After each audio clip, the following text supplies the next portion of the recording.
Dude, Trevor, welcome to the show. I'm so glad you're here. I've been really looking forward to this interview for a while. Nate, thanks for having me on, man. I'm excited. Yeah. So for anyone who doesn't know you, Trevor, you're kind of the one of the masterminds behind Coach Catalyst, the app. But can you give us just a little bit of background on how you got to start one of like the most robust training platforms that I've ever seen? Yeah, so I mean, we'll go back a little ways, but very much like an entrepreneur by nature, and probably actually didn't really figure it out until later. Most of my life has been consumed by sporting careers, call it that, and so I've been pursuing a career in basketball pretty much since the fourth grade. And so most of my high school and all of my college was consumed around sports. And so and naturally with sports, you run into sport performance. And so I've been probably chasing sport performance since like the seventh grade. What can I do? What should I be eating? What supplements should I be taking? How should I be training? And so naturally, when I went to school, when I went to university, I majored in exercise science and then had a minor in coaching. And a lot of it was around how do I continue to improve as an athlete. So I played collegiate basketball, and then was fortunate to play professionally in Germany for 3 years post college. And after 3 years, kind of saw the writing on the wall. In Europe, the professional basketball scene is really interesting. One, there's lots of different levels. So it's not like the United States where there's like the NBA, right? And then now you have like the G League along with it, which used to be like the NBDL. There they have like multiple leagues levels in different countries. And so for most people that want to make a living playing basketball, you want to try and get into the southern countries. So you want to try and be in France, Spain, and probably if I put them in order, you'd probably want to be in Spain, Greece, Italy, France. And then if you want to get into some dicey areas, you can get into Middle East countries. Money's really good, but living is a little bit different.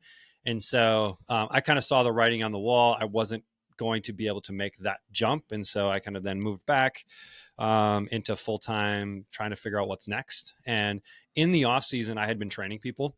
And so got a degree in exercise science, realized pretty quickly that if I was going to make a living training people, it wasn't going to be training professional athletes. It was going to be training everyday moms and dads, and typically in a weight loss standpoint, a lot of transformation stuff. Like though there's that market is massive, right? Where the professional athlete or even athlete market is pretty small.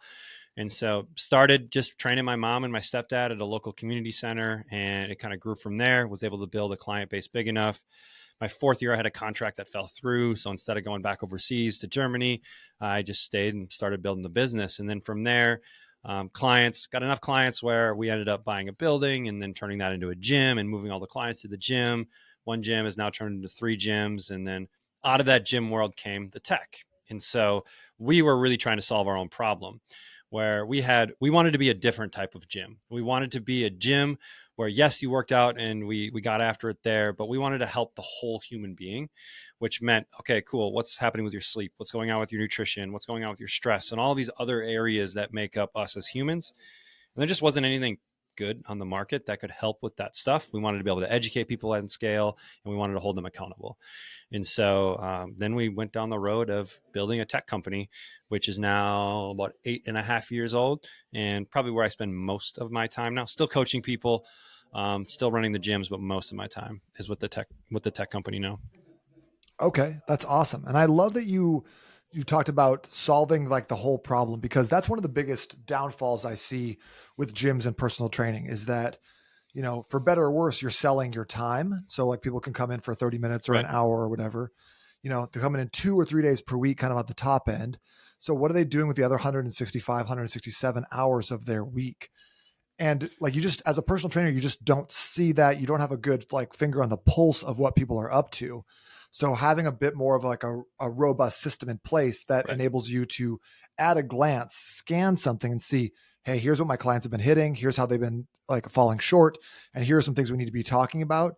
I can't imagine that when you have all of those pieces in place, you're not getting exponentially better results than just a personal trainer who sees their clients twice a week for an hour. 100%. Like the body doesn't work in isolation, right? And so everything is adapting to stresses. And so I could have the best workouts in the world, but if my nutrition isn't on point, I'm sleeping like crap, like I'm just not going to get what I could get out of those workouts if I was improving these other areas of my life. And everything is connected, right? And so just workouts aren't going to get, a lot of people think like, hey, I want to lose weight, so I need to start working out. Well, yeah, that's good to help create a better hormonal environment and maintain mass and build strength and that kind of stuff. But really, to lose weight, we need to work on a caloric deficit, right? But it's really hard to work on a caloric deficit if I'm only sleeping 4 hours a night, right? My glucose tolerance is garbage. Like, I can barely stay awake. Like, my ability to make good decisions, my willpower is all really low, right? And so they're all like interchangeable. And so when we're working with people, we're not just working with workouts, we're working with this entire human. But most of the time, people are not with us, right? They come, they work out with us maybe 2 days a week, 3 days a week. That's 3 hours of the entire week that they're with us. And most of that time is focused around movement. And so it's like, how do we help give someone a little bit of a scoreboard outside of the facility and something that they can see, something that we can see? And we tell our clients, like, we'll give them certain habits or actions that we want them to work on, but none of it is good or bad. Like, it just gives us an idea on is what we're doing working? And are we actually doing it at a high enough frequency for it to matter? Because if we start looking at like the brain and cognitive biases and all of these things, if Nate, you were to come to me and I was like, hey, Nate, tell me what you had to eat last Thursday, right? Unless you eat the same thing every day, you're going to be like, and then you'll probably make something up and it'll be like, if I started to ask you about amounts, you'd really have no idea. And so the data we get when I ask you questions is just not good at all, right? Because our brains don't work in that type of capacity, right? We remember highlights. We remember the one good day we had, or we remember the one really bad day we had, and we think all of those days were that, right? Or we say things because we want to please our coach. And so we're maybe just slightly changing what we did because we know that's what the coach wants to hear. And so what we want to do is just get rid of all of that. And we try to take all the biases away and just be like, the act of checking in is what's important to us as coaches. Whether you did it or whether you didn't do it, I don't care. Like, I don't care either way. But if you're telling me that you're not doing it, that's cool. We can figure out why. Maybe it's an environment thing. Maybe it's it's a strategy thing. Maybe it's you don't like doing that thing and we need to work on something else. And so it's all just information. So as humans, if we can start to let go of the good and bad and just look at it as information and then act on that information, we're able to take steps forward. I love that idea about data being more important than some arbitrary scale of good or bad. And I like that you said that checking in is more important than really nailing it every single time, because I think that you're right. If I program in a specific exercise and you don't do it, you're not doing Bulgarian split squats, and we can figure out why do you not want to do those things, we can provide alternatives. I tell my clients all the time, there's no perfect exercise. There's no perfect workout. It's really what works best for you. So I have a million different ways we can program a single leg movement. Bulgarian split squats just happen to be the best option for everyone all the time. Right. And that revolves around everything around health, right? Whether it's exercises, whether it's nutrition, whether it's behavioral things like sleep or stress management or things like that. Ultimately, we want the client to be autonomous. So they need to figure out what it is that they want to do. And many times just through a questioning process, we can help the client figure out what's the step they want to take. Cool. Now we just put a little scoreboard on that step. And now the client can see, like, am I doing it or not? And then as a coach, we get to see the data as well and have those conversations. And like, are you happy with this progress? Right? Could you do this a little better? Right? Are you ready to move on to the next thing? Or what about, it looks like we're not executing this. Why don't you think we're executing this? Or what about what's happening when you're trying to go to the gym? You keep missing workouts, right? Is it we're working out the wrong time of the day? Is it that maybe our gym is on the other side of town and so it's too far to get there? It's not convenient enough. Am I planning my workouts at the end of the day when I have kids stuff and other things and my evenings just get taken over? And so much of it's about information. So then we can be like, okay, cool. We're not doing it right now. So there's a reason why we're not doing it, right? Everything we do has reasons behind it. And so let's figure out what that reason is. And then let's try something different and see what that works. Like, this whole idea of like health is just like a constant experiment for each individual person. Yes, there are principles that we kind of use as our guideposts, but each person has a different life, has different preferences, and they have to figure out with their life, with their constraints, how do they do what they need to do in order to move in the direction they want to move in. I think a lot of what you're talking about comes down to how can we as coaches reduce the frictions that our clients feel around some of these activities that don't come naturally to us. I know that you have based your life around how do you become a better athlete? You like play professional basketball. I love working out. I love the process of training, but that's not true for Right. 99% of people. Training, exercise, like fitness, nutrition, that's a means to an end for them. So what are some of the things, I mean, you've obviously worked with, you have thousands of clients who are Yep. personal trainers, who are nutrition coaches, who are serving their clients, and they have hundreds of clients. So you've seen so many people going through and utilizing your app, your actions, your habits. What would you consider some of the key things to look for, or to, like that are, or that are red flags Yeah. that people should be paying attention to? So one rule that we have internally, because we use Coach Catalyst with all of our clients as well, along with being able to see what other coaches are doing. But we have a kind of a rule around don't miss 2 days in a row. And so if we miss one, cool, but let's just not miss two. And I think not missing two in a row can be a really good strategy for people that struggle with being consistent.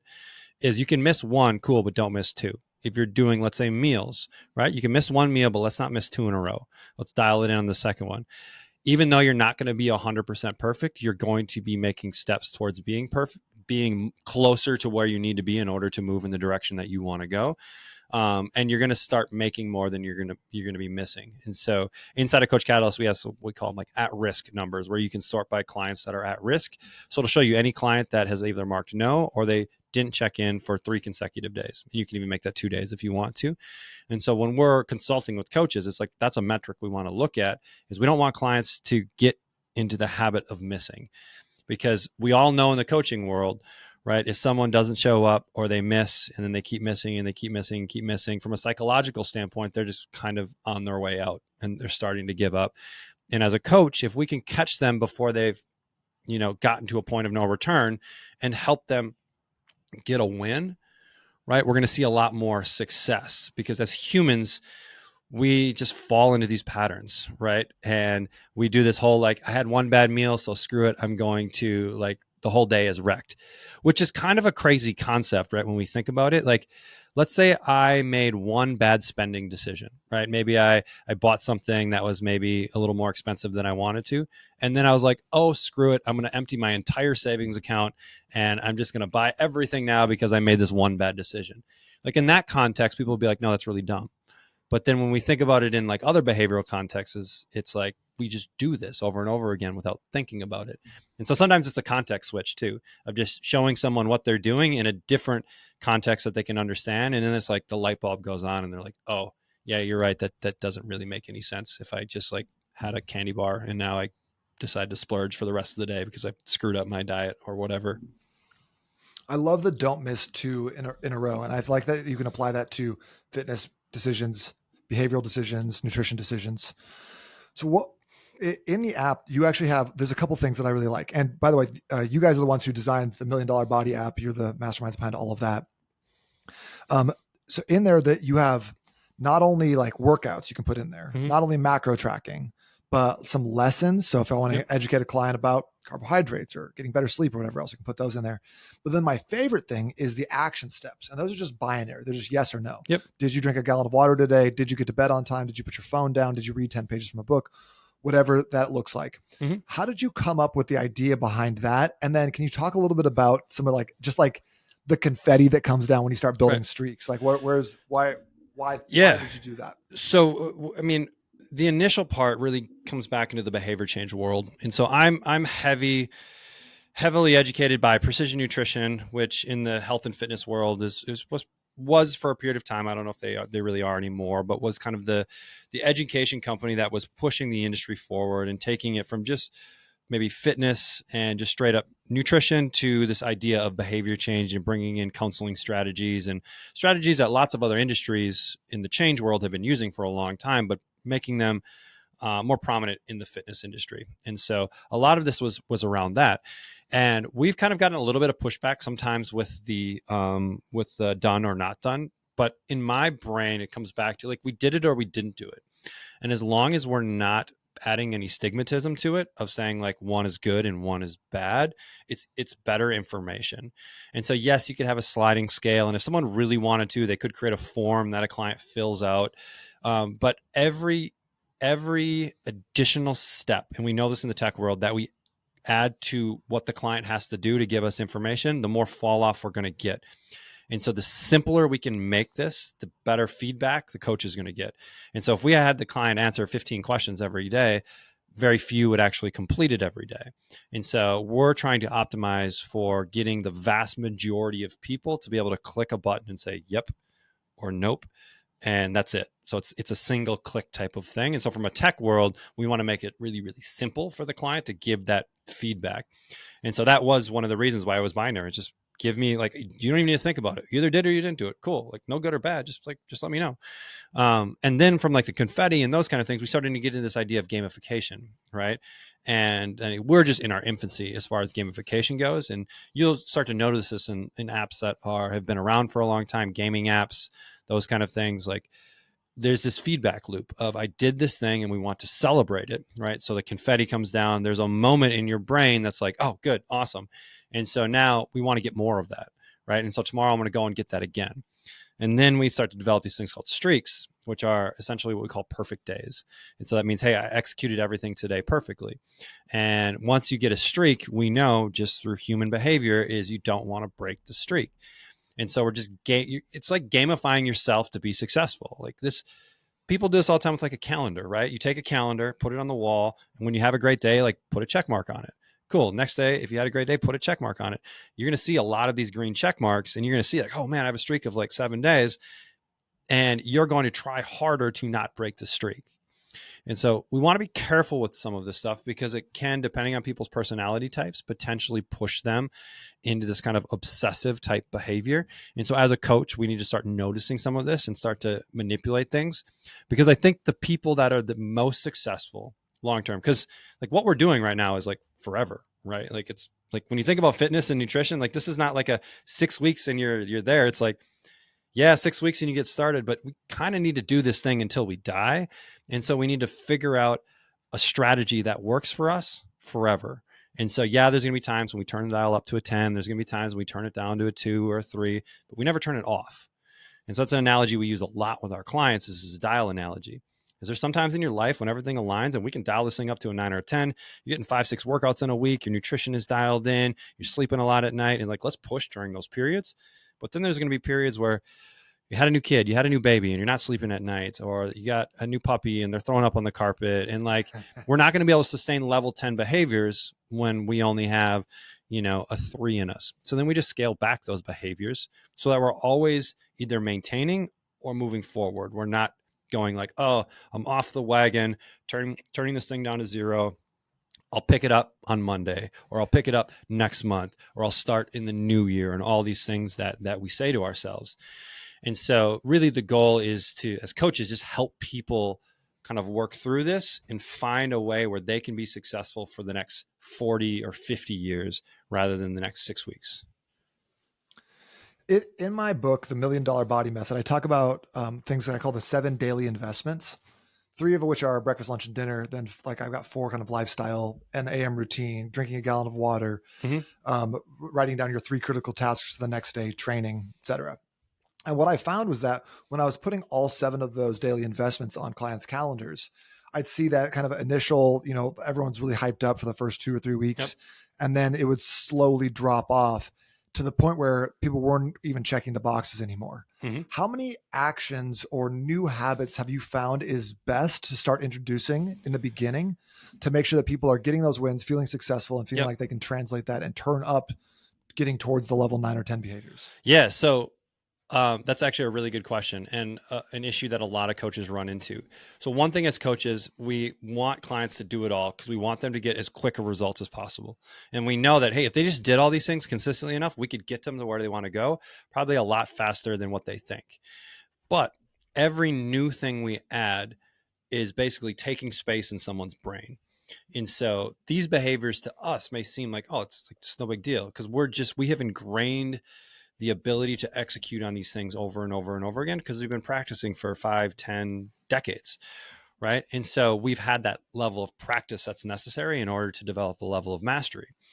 And there's intuitive, there's intrinsic stuff behind it where we see the value, we've seen our life improve, or maybe we implemented these habits and we're in a bad place and now we're in a good place. And so there's all these kind of factors that are pushing us to do these behaviors, right? We're getting a lot of feedback that this is a good thing and we need to do more of it.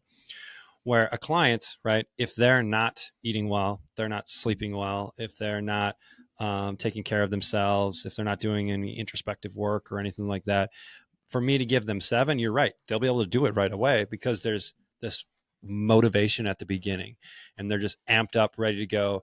But they essentially start an unsustainable practice because they can do it for a period of time, but then stuff will hit the fan, right? Something will go wrong. And if I have not built the necessary infrastructure to be successful with that stuff, then I'm going to go back to old patterns, old behaviors that I'd spent previous decades developing unconsciously or consciously, because that's the default pattern for my brain. And there's less energy that my brain needs to use in order to do those. And now I can be freed up to handle all of the problems that have now come up. And so, I mean, that's part of the coaching process, is helping a client work through these things. But what we've found, I personally like a little bit of a stacking method where, if there are a couple things that the client is already doing well, right? Let's put them in there. Let's just check the box so that they're continuing to do those things. But those shouldn't take a whole lot of brain power. And then we add in probably the most impactful one, or what's the lead domino that makes all of them easier, right? So for a lot of people, it's sleep. And so if I can figure out the sleep component, right, nutrition becomes a little bit easier. I make better decisions. I have better willpower, right? I have the energy to go get a workout in, and yada, yada, yada. And so, but that's part of the coaching process. Is as a coach, I need to figure out, like, for you, what's your lead domino? So we either look at lead domino or we either look at easiest. Like, what's the simplest one out of these that you could do that takes the least amount of brain power? And actually, the thing I see most people run into is they don't think about the environment and the process enough. They just think to do the thing, but we don't think about all the things that lead up to doing the thing, whether that's like connecting it with something else that we're doing, a practice called, some call it anchoring, some call it pairing. But like, let's say I wanted to drink more water. Cool. You could have a client drink a glass of water before they have coffee, because they're having coffee every single day. And so if we have a glass of water before, we can pair it with coffee. So now I don't have to remember to drink water, because I always drink coffee. And so now the coffee will be the trigger to drink the water. And then I'll have a glass of water. And so thinking about the execution more than thinking about the actual behavior, I think can go a long way. And then from there, we just continue to stack. People ask, like, how long does it take to like form a habit and all this kind of stuff? And it's like, it depends on the complexity of the habit, right? Like, if I'm trying to ask someone to, let's say, sleep 7 hours a night, and they've been dealing with insomnia for the majority of their life, we're not going to fix it in like a couple of weeks. Like, it's going to take time. It's going to take processes. If I need a client to start drinking water and it fits right in with their schedule, it may only take like 7 days, and like, cool, I got a groove, right? They maybe just carry their big Stanley around. And they drink it 2 or 3 times during the day, right? And so then we just start. Is that a Stanley? Do you have a Stanley there? Oh yeah. Oh, That's I'm in my basic bitch era. I love it. I love it. And then we just keep adding it. We keep adding it through. So as a coach, like, we usually suggest, if it's a challenge or some sort of defined period, let's call it 6 weeks, you can pretty much throw anything at a motivated client and they're going to execute. Like 75 hard, really good example, right? Like, it is extremely challenging, right? There's a lot to do during it. Like, not a huge advocate of it, but like, people execute it because it's just really defined. When I'm done at 75, but I would like to see the data on the number of people that stay with the exact same protocol after 75 days. I would say it's very, very small. Most people find, hey, this works for me or that works for me, and I can keep that in my routine, but they're not doing 2 workouts a day and all that kind of stuff but during the 75 days, they did it because it was the defined period. They saw the finish line. And whenever we know where the finish line is, we can motivate ourselves to do the things we need to do to get there. But when we look at a finish line being 30 years down the road, that changes the game a little bit. So challenges, great. We can throw everything at a client. But if we're dealing with someone in long term, I like a little bit slower of an approach. Actually, I like fast at the beginning while there's motivation, and then we slow it down and really work on these anchors or these kind of building blocks with clients. I like that you said that, because I've talked to a lot of coaches about that kind of the approach. Do you start off by going from 2 sodas to 1 soda, or do you try to just like, let's blast it and develop some really good habits early on? And I've always found that I like when people are super motivated at the beginning to really start hardcore, Yeah. because I think that if you can start, especially like main people I'm working with are fat loss Yep. clients.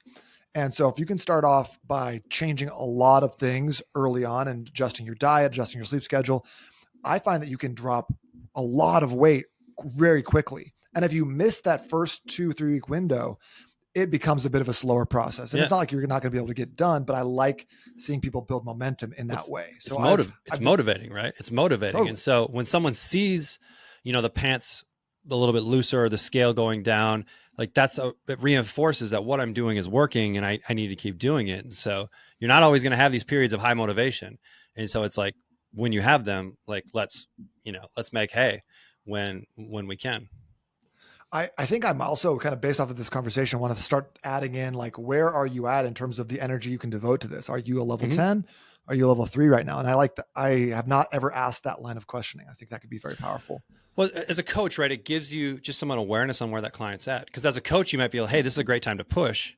But there may be things that the client's holding back. Like, hey, you know what? This is going on. This is going on. This is going on in my life that's taking this energy.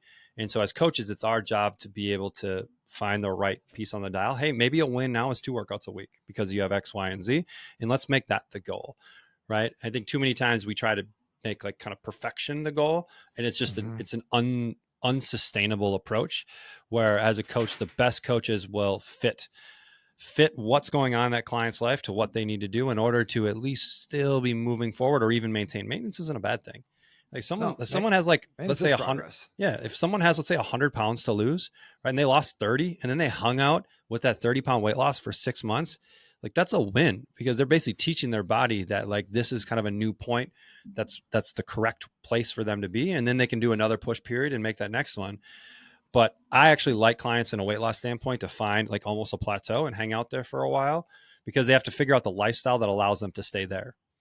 Right. Because it's really good feedback. Because if they kind of go back onto old lifestyle pieces, they'll start to creep back up, and then like, oh, okay, clean those things up. It'll come back down and it hangs out there again. Okay. I would try to highlight that point because like, that'd be easy for someone to just hear once and gloss over. But the fact that you, having seen thousands of clients go through myriad different programs, to still say that a plateau is progress, I think is something that people need to hear and understand. That getting to the point where you're figuring out how to adjust for that 30-pound weight loss and how to maintain that, even if you're not at your goal weight, right, that's still a massive win. And I think that message is not being delivered by the fitness industry basically ever, because it's so much sexier to sell the weight loss, the fat loss, the progress, the momentum, right, the, developing super muscles by taking, protein powder or whatever it is. We love to see like the big exciting changes but like realistically, you're going to hit a plateau. You're going to feel stalled out. What do you do in those time periods? And I think this is a great reminder to not let your brain get ahead of yourself and think that I'm plateaued, I'm losing. You're winning. You're winning. 100%. 100%. And plateaus are a great time period to focus on like the actual behaviors. Because if we can separate ourselves from the numbers that are happening, so whether it's losing weight, losing inches, gaining muscle, whatever, and focus on the behaviors that lead to that, right? Because we can't control we can influence our body in losing weight, but we can't just say, hey, I'm going to lose 5 pounds. But I can say, hey, I'm going to go to the gym 3 days a week. Like that is something that I have direct control over.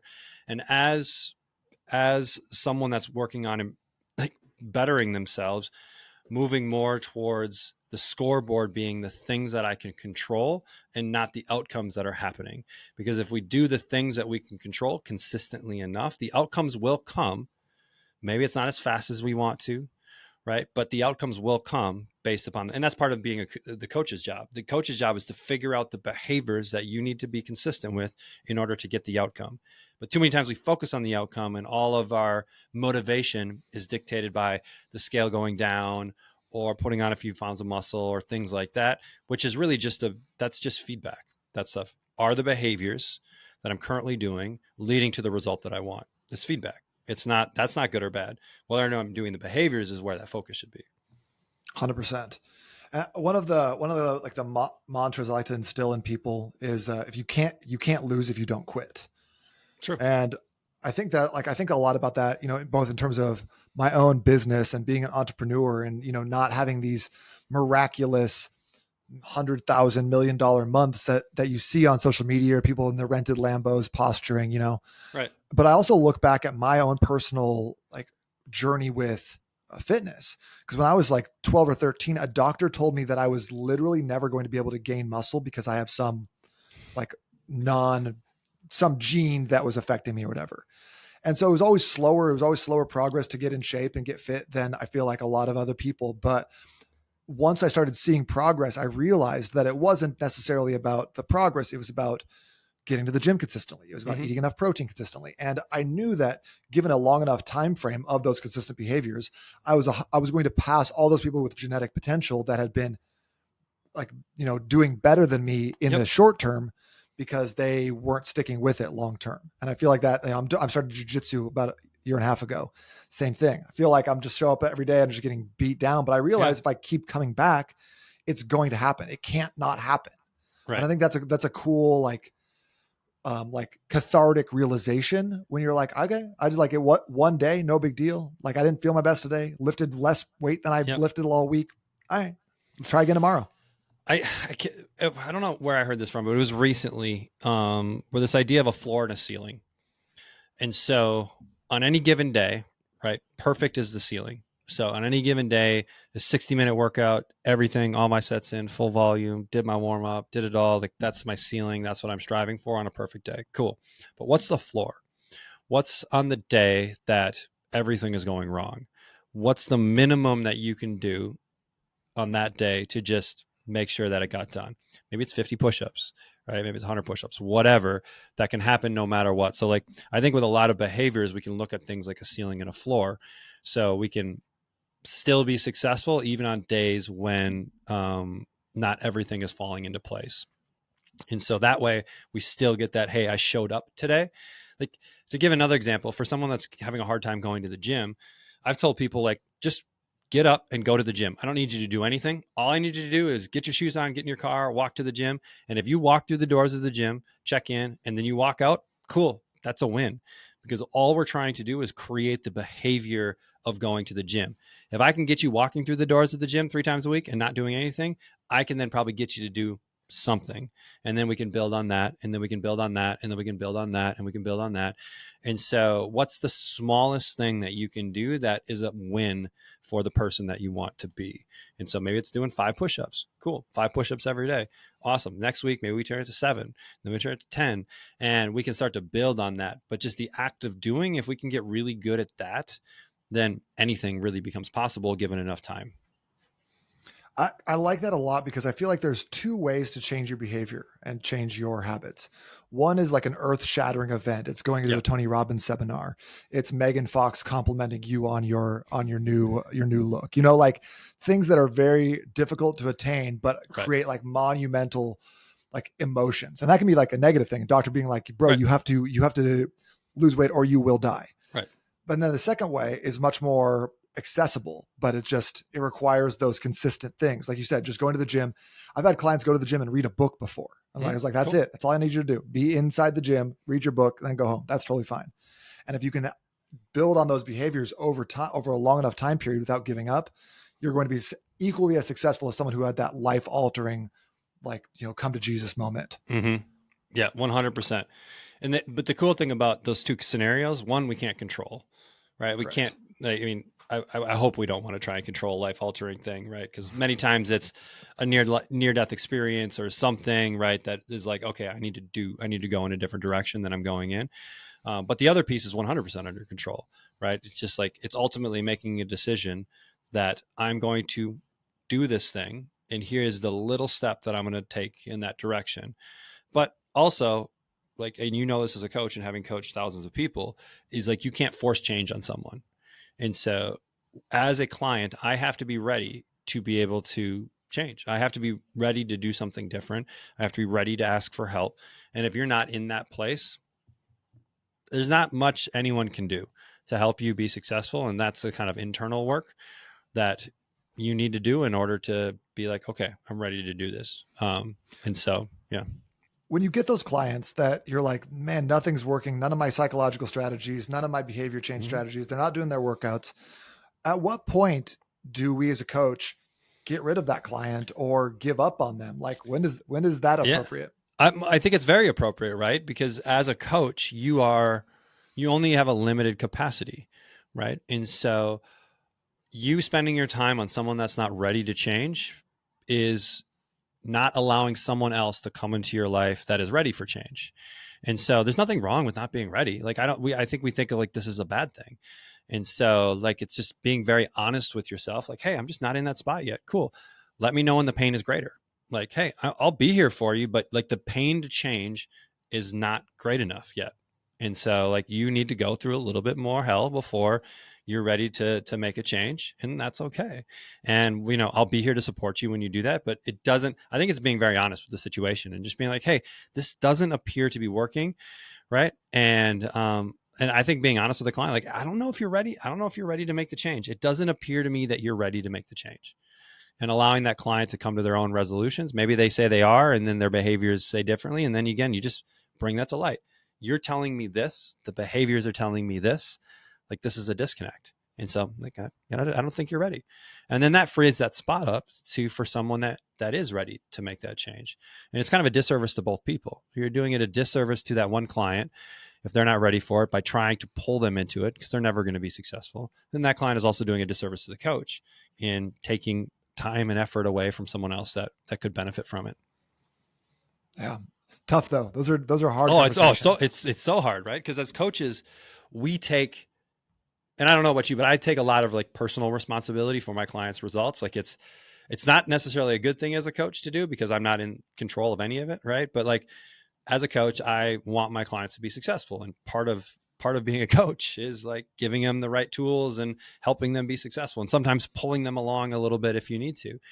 But yeah, like there's sometimes it's just like I don't know what I can do, right? I was having the same issue where I was like, man, I just feel like I'm constantly like, what could I have done differently? What could I have done better? So I just finished reading Jocko Willink's book, The Dichotomy of Leadership, because someone recommended it to me after we had this conversation. And one of the things in there was like, you're responsible for like the macros and taking extreme ownership of that, of like Yep.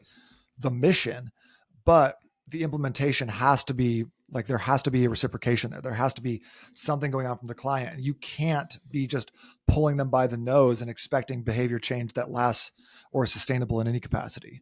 Right. So 100%. it's a definitely tricky balance, Yeah. especially since, It's humans too, right? Like you're humans and you want that person to be successful. But if you want it more as a coach than they want it, I think that's when you start to realize that maybe this isn't the best situation. yeah, and that's a tough place to be, because I don't know there's a lot of like nutrition coaches and fitness coaches who got into the industry to make a ton of money. Everyone is here because we want to help people out. We want to help, like, educate, inspire, motivate, Right. and see that behavior change, not necessarily just like stack finance and tech There, cash. there are better avenues to create a ton of wealth. Not that you can't have a great living and make a great living in this industry. There's plenty of people that are making great livings helping people. I think business models and those kind of things come into it. There isn't probably a proven playbook or a consistent playbook that people know about. Everyone's kind of trying to figure it out. I think learning from people like yourself that has built great businesses, and other coaches that have built great businesses where they're able to serve at a really high level and serve a lot of people, and then also get the returns from that. But yeah, if someone wants to make a ton of cash, like go work on Wall Street where like they just play with cash all day. Like it would make sense to go where the money is, right? 100%. And so, yeah. So the last thing I wanted to chat with you a little bit about is challenges. Yeah. Obviously, Coach Catalyst is set up to accommodate challenges. I like running challenges. People like taking challenges because, like you mentioned about 75 hard, Yeah. it's a discrete period of time, Yep. and you can wrap your mind around 21 days or 6 weeks or 75 days or whatever it is. How do we as coaches take the momentum that we build on challenges and help that translate to longer term success, without burning people out or having them lose motivation? Yeah. So a good analogy I have here is I call it interval fat loss. So I think a better way to attack fat loss is through periods of It's called a challenge, right? 6, 8, whatever defined period of time where we push, where it's periods where we push and it's very defined, and we're going to try and get maximum results in the shortest period, in the period of time that we're working through, right? Because we can all work hard for a period of time. And then from there, coming back into a more of a maintenance period where it's like, okay, cool, we're going to just pull back a little bit. We're still going to work on the core behaviors, but we're maybe not going to push at that same level, and we're going to work on maintenance for a period of time. So just like with interval training, you're going to sprint hard, and then you're going to jog, you're going to walk, and then you're going to sprint hard, and then you're going to jog, and then you're going to walk. And so I think challenges can be placed strategically throughout the year so that someone has these push periods, and then they have these slow periods, and then a push period, and then a slow period. Because just push periods all the time is a recipe for burnout, for unsustainable like results at the end of the day. But if we can then pull that into a maintenance period, it's like we can recover a little bit, just do enough to maintain, and then it helps teach someone too, like, hey, what do I need to do to maintain? Because that's like when we look at the difference between weight loss and maintenance, like weight loss is actually pretty easy. Like you can really push that hard. Maintenance is actually really hard because now we're kind of in this fine line. We have to do enough, not too much, not too little. And so understanding maintenance, and when someone can do that, like now they've essentially won the game because now they can manipulate things. They know how they can live at what level they need to live at, but to still maintain where they know how many beers they can have or how many nights out or this or that. And now they have a really good game plan to being successful for the next 40 years. Right. Because we can will weight loss. Like if you can will yourself into weight loss, I mean, there's plenty of like hard strategies, whether it's fasting or other strategies where you can really get someone to weight loss, but those typically aren't sustainable over the long term. So when that person then moves into maintenance, it's like, oh, what is this? Right. And that's why they just rebound back because they just fall back into old patterns. And so I like these ideas of giving people practice with maintenance after a push period. So it's like, hey, cool, you just lost 20 pounds. Awesome. Let's just keep those 20 pounds off for the next 6 weeks. Just don't gain any weight. What does that look like? Let's use numbers as feedback. Let's use our behaviors as the dials that we can turn. And then let's just see what happens. And you can figure out like, okay, cool. What do I need to do on a daily basis in order for me to maintain where I'm at? Cool. You probably will notice that you have a little bit more leeway. Life's a little bit more enjoyable, right? You don't feel like you're strictly dieting all the time. And you find that. And then when you're ready, cool, let's do another push period. All right, let's just dial it in. Let's get rid of all the little extras. Let's just dial it in for another 6 weeks and pump down another 10 pounds. Cool. Hang there for a while. And I found that for that approach just helps people like keep it off at the end of the day. I like the idea of mastering maintenance. I feel like when someone can do that, I consider them obesity proof. If you've mastered that skill. So you're paying attention. I think the other thing that what happens to people is they just stop paying attention. Right. And so whether it's I stop stepping on the scale or I stop kind of regularly checking my body comp or maybe I tracked for a while and that was really helpful for me. And now I just don't do it. Coming back and just kind of like checking the gauges. It doesn't need to be an obsessive compulsive everyday thing. But like if you're in maintenance, maybe like once a week, once every couple of weeks, you're looking at outcomes. Right? What is my waist measurement? What does the body comp say? The InBody say? What does the scale say? These aren't good or bad things. They just give us insight into our behaviors. But too many times we kind of just stick our head in the sand and then we come up 6 months later and it's like, oh man, like I should have saw that coming. 100%. Trevor, this has been amazing. I love diving into the science of behavior change. You're very well versed on that habit formation. Obviously you've seen it a lot. And I love that you're not just some like hedge fund that owns an app. You're actually in the trenches doing the work. You literally have clients. So I feel like it keeps you just 100% on point with the deliverables and the things you're continuing to update the app with and making sure that like the clients have the world-class experience. So I want to say thank you for that. I really appreciate it. Absolutely. But before we go today, anything you want to leave us with?